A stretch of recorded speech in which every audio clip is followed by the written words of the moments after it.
ఓ అమ్మ, మనది ఇంత పెద్ద రాయి ఎడబెడదాము. ఈడొద్దు, ఒక్క నిమిషం నేను చెప్తాగా బ్రో ఎడబెట్టాలో. ఈడ కూడా వద్దురా, ఈ చెట్లలో పెట్టు, గుర్తుపడతారా తమ్ముడు. ఎడబెట్టాలా మా టీమేట్గా నా పక్కకే ఉండు.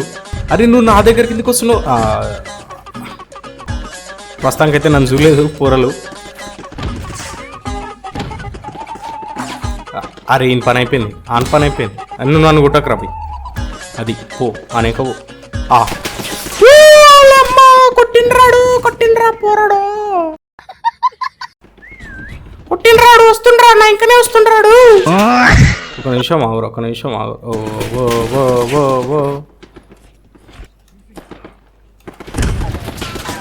ఒక్క నిమిషం ఆగుర్రా అని అమ్మ, జర అక్కడ పోయి బతకనీరు చేసేపు ఇలా పెడతా. ఓకేనా? ఓకే, ప్రస్తుతానికైతే వాళ్ళ దగ్గరికి బాగానే తప్పించుకున్నాం.